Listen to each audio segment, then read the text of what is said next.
I'm Jim Reynolds. I'm 56 years old now. I'm in pretty good shape and 5 feet 8 inches tall. I thought my husband was my life partner and only partner for 22 years. Keely is her name. She is 45 years old, blonde, 5 feet 2 inches tall, and built to make love. When we were by ourselves, I would fuck her. I loved going out to eat her, even though she didn't always taste as good. I joined the Special Forces right after high school and served for 8 years. It took me 6 years of engineering school and a lot of time to learn about explosives. After that, I set up my own business. The company has grown and is now a multi-million-dollar building business. Not many people know how long I served. It took 4 years of therapy for me to get rid of my problems. That's the reason I don't talk about it. Before I went into service, I had a license to fly. Kelly never let me take her on rides because she didn't trust me. We fell in love the first time we saw each other. After 2 years, we got married. She comes from a wealthy family. Her middle name is Moore, and she is related to Richard Moore from the Mayflower. I felt like I was just a servant in Kelly's home. I bought her everything I could. The house I bought her is very big and has a shed for 4 cars. She had to get a BMW. We had 2 children, or she did. John was 21 years old at the time and was 19 years old at the time. I bought them all brand new BMWs. My truck is a GMC with 4-wheel drive and is 10 years old. They began to treat me badly about 6 years ago. I found out why they don't care about what I say and do what they want, eventually. They do pay attention to their mom Kelly, though. John was hired by me about 8 years ago. I believed he was my best friend. Still, the kids loved him. I forgot to close my wife Kelly's email about a year ago. I chose to read it because I was bored. I have no idea why I began to read all of her emails. What she was writing about shocked me. She said she didn't like me when she first met me. I learned that the kids aren't mine, and her whole family feels the same way about me. John, those are the kids of my ex-best friend. It was about 6 years ago. Before I hired him, I had no idea he knew Kelly. It makes them laugh a lot because it's right in front of me. My son Rick and my ex-best friend John.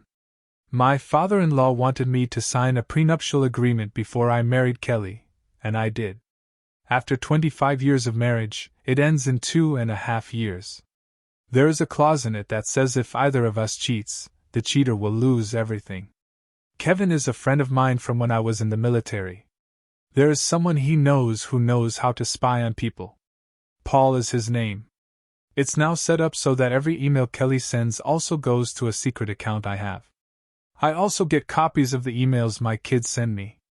I can now hear and see what's going on in my house because it's all wired and set up for that. Everyone in my family would be dead without Kevin. He talked me out of killing them and asked me what I could do to my family that would hurt them the most. I told him I would steal their money, shame their family name, and make them look bad in public. This is something John and his friends all know. My wife and kids have used me. They make fun of me and laugh at me. They know everything about the affair and the prenup. They can't wait for my best friend Tom to take over.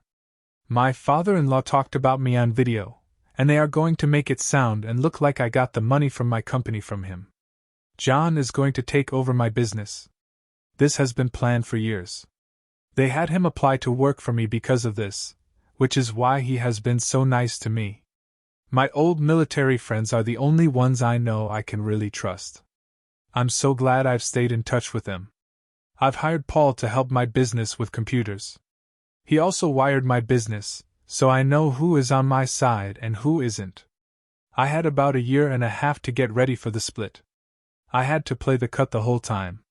I stopped making love to her. Every time I fucked her, I thought about how much time I had wasted on her for 22.5 years. It made me want to hurt her more when I thought about how she treated me before. I didn't fuck her until I was sure John hadn't already done it. He would have to go out of town for work. She never got it. I knew I had eaten John's fucked cream pies and gotten messy seconds before, but that was the past I had to remember. It was like I had no idea what was going on. I had to act like John was still my best friend. I would fuck her in public just to make her feel bad about herself. I'd fuck her so that her friends could see us. I had a DNA test done to show that our kids are not mine but John's. After the split, John was supposed to take over the business. They had planned to take me to get my clothes cleaned.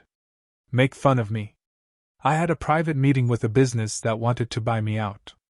I had worked against the person who was buying me out, but I always knew he was telling the truth.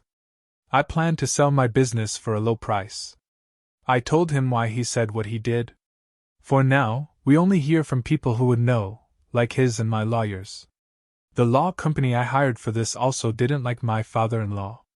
One reason I hired them was because of that, and they knew it. I got advice from the law company on how to open a personal bank account. Make a secret phone account. They told me to try to get Kelly and the kids to lease their cars instead of buying new ones. Every year, they'd have a new car. Even better, I wouldn't have to buy new cars, which would save me a lot of money. It seemed like a good idea to everyone. I quietly began to pack up my things and put them in a storage box that I had rented. People would laugh at me or behind my back. To save money on taxes, I told Kelly that we should start doing our own taxes and put the house in her name only. With just her name on the loan, we had to get a new one. That was a great idea for her whole family. It would be easier for her to get the house when they split up. That's also what my new law company told me to do so my credit wouldn't get ruined. The woman wanted to add an in-ground pool and make a lot of other changes to the house. I gave her everything she asked for. I told her she should do it, but she had to take out a second mortgage on the house first. Since she was now the only person who owned the house, the loans would also have to be in her name alone. She asked for changes to be made with half of the money, and the other half went into my secret account where no one could see it. I still paid the bills. I changed the people who would get my insurance money if I die so that it goes to charities. No one found out that I sold my business. But I made sure that John and his friends would be let go along with the rest of the staff. In less than a year, I had everything ready to leave. It was my idea to take my family, my in-laws, and my ex-best friend John to Europe for 2 weeks. Even though they laughed at me behind my back, it worked for me. Kelly did pay for it, after all. It was me who laughed. No one knew that I bought 150 acres of land in Alaska. You can only get there by plane. No one in my family knew or cared that I still had a license to fly. I had ideas for an off-grid house on stilts, and a place for my plane to stay. Someone else built it for me. It had to be ready for me to move in. That took a little longer than I had hoped, so I also bought a house with a big garage that looks like a barn. It would be my home in Fairbanks. The house is pretty basic. I could store my RV there and have a place to stay when I had to move.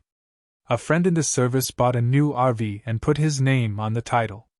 He didn't like my in-laws. He also tried to tell me, but love can't see.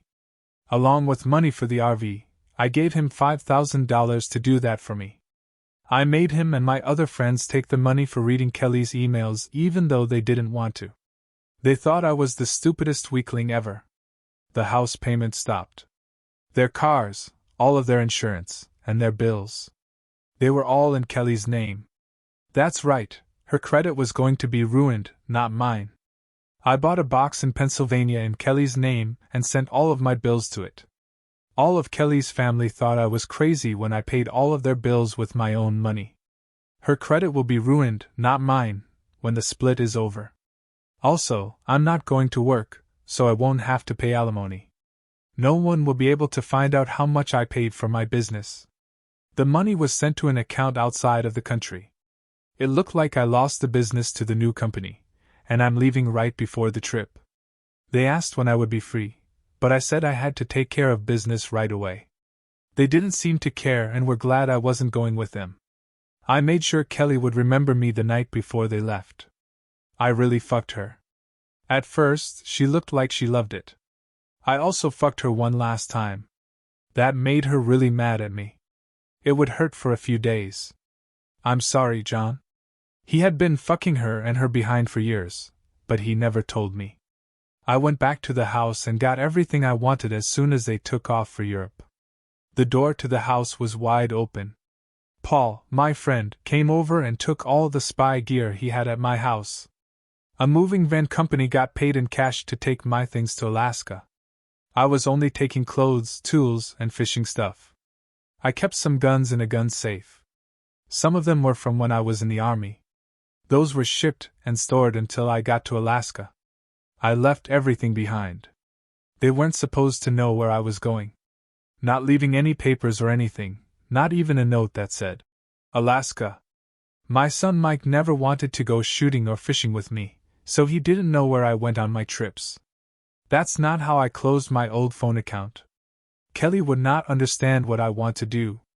It would be over in about a month after I left. I gave my old phone to an old man at work. He wasn't supposed to answer if it was my wife, but for a month he could call anyone he wanted. After that, I went to my in-laws' house. I also had the keys to their house. I opened it up and turned on all the lights. I used Mike's laptop, who I call my son. I wrote on a college website that there is a kegger party at their house for a whole week. They never spent a lot of money. It makes sense that they liked John more than I did. The partygoers would damage their house, cars, and boat. Next, I went to the bank and closed all of my accounts. I also canceled all of the credit cards I had used to borrow $50,000 from my wife and me. The truck I sold went to a car lot. I didn't tell anyone where I was going when I left for Alaska after 3 days. Through my wife's texts, I knew what was going on. No one called to check on me, not my wife, my kids, my in-laws, or my ex-best friend. It was fun for them to think it was all my fault when it was really my wife Kelly who was paying for it. As I crossed the country, I took my time to see everything. When I got to Bellingham, Washington, I paid for everything with cash. I took a boat to Valdez, Alaska, and then drove up to Fairbanks. You don't need a visa. I got to Washington State just as Kelly and her family were getting back from a trip to Europe and seeing damage to their homes and property. They still didn't know that I set them up. They still didn't even know I was gone. They were all worried about their own homes, not mine. The cops were the ones who asked about me, not my family. There was a day after they got back to the U.S., on Sunday, that they began to figure it out. In writing, I gave my lawyer the power to handle my breakup. I told them I would check in with them in 2 weeks, but I didn't tell them where I was. Kelly's divorce papers for cheating were sent to her on Monday morning. I wanted to sue John for breaking my heart, but that's against the law in Massachusetts. It looks like too many state lawmakers were being sued. But John and his friends all lost their jobs. As agreed upon with the new owners of the business, all of his things are now gone. What a shame. She owed more money than she had in the bank. All of her debtors were after her. The power and water had been cut off, property taxes were due, and both bills were past due. All of their cars had been taken away. She would have to stay in a hotel with her parents and her 2 spoiled kids.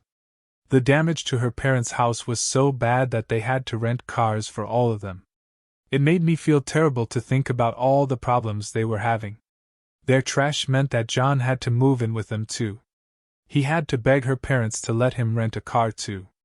Also, all of them had switched from BMWs to small ship box Fords. The people Kelly's family hired to find me are private investigators. Kelly's lawyers tried to stop the divorce. They made a bad choice. The DNA test made the case very public. Videos of them having sex were posted on the internet, along with audio of how long the affair had been going on and how her family knew she was having an affair and supported it. My family is trying to make me look bad in public. Think about how the people in my company felt about the middle class. It was caught on video and taped that her family bribed politicians and other public officials. Shame on those who were honest. I put it all on a lot of websites that like to show that kind of stuff. It was finally over with the breakup. The judge who was meant to hear the case had to leave because he was one of the political bribers who was found out. I tried to talk to the kids, but they didn't answer. After 5 years, I flew to Boston to finish up some old business.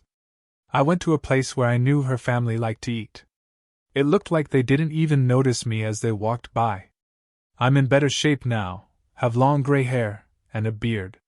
My servant was told to bring a bottle of champagne to their table.